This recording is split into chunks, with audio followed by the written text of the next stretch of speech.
നമസ്കാരം.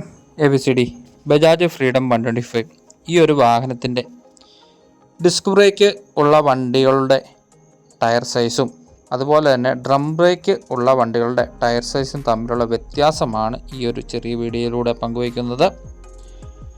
ബജാജ് വാഹനങ്ങളിൽ മുൻകാലങ്ങളിൽ ആദ്യം 18 ഇഞ്ച് ടയർ സൈസ് ആണെങ്കിൽ ഫ്രണ്ടിലും ബാക്കിലും 18 ഇഞ്ച് ടയർ സൈസ് തന്നെയായിരുന്നു. അത് 17 ഇഞ്ചിലേക്ക് വന്നപ്പോൾ ഫ്രണ്ടിൽ 17ഉം അതുപോലെ തന്നെ ബാക്കിൽ 17 തന്നെയായിരുന്നു. പക്ഷേ ഈ ഒരു വാഹനത്തിൽ front tyre size disc brake ഉള്ള വാഹനങ്ങളിൽ 90, 80, 17ഉം റിയറിൽ വന്നിട്ട് 120, 70, 16 ടയർ സൈസുമാണ് വരുന്നത്. ഫ്രണ്ട് ഡിസ്കിൻ്റെ സൈസ് വന്നിട്ട് 240x4 സൈസിലുള്ള ഡിസ്ക്കാണ് ഈ വാഹനത്തിൽ ബജാജ് കൊടുത്തിട്ടുള്ളത്. കോംബി ബ്രേക്ക് സിസ്റ്റമാണ് ഡിസ്കിലും ഡ്രമ്മിലും ബജാജ് ഈ വാഹനത്തിൽ കൊടുത്തിട്ടുള്ളത്.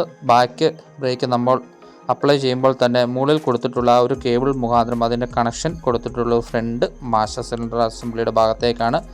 അത് മുഖാന്തരം ബാക്ക് ബ്രേക്ക് ചവിട്ടുമ്പോൾ തന്നെ ഫ്രണ്ട് ഡിസ്കും വർക്ക് ചെയ്യുന്ന രീതിയിലുള്ള ബജാജ് വാഹനങ്ങളിൽ ഉള്ള പോലത്തെ തന്നെ ഒരു കോംബി സിസ്റ്റം ഈ വാഹനത്തിൽ കൊടുത്തിട്ടുണ്ട്. അതുപോലെ തന്നെ ഡ്രമ്മിൻ്റെ കോംബി സിസ്റ്റവും ബജാജിന് മുൻകാലങ്ങളിലുള്ള ആ ഒരു സെയിം രീതിയിലുള്ള കോംബി സിസ്റ്റമാണ് ഡ്രം ബ്രേക്കിലും കൊടുത്തിരിക്കുന്നത്. ഡ്രം ബ്രേക്കുള്ള വാഹനത്തിൻ്റെ ഫ്രണ്ട് ടയർ സൈസ് വന്നിട്ട് 80, 90, 17ഉം റിയർ ടയർ സൈസ് 80, 100, 16 ടയർ സൈസുമാണ് കൊടുത്തിട്ടുള്ളത്. എല്ലാവരും ചെറിയ അറിവിലേക്കായി പങ്കുവയ്ക്കുന്നു. Thank you ABCD.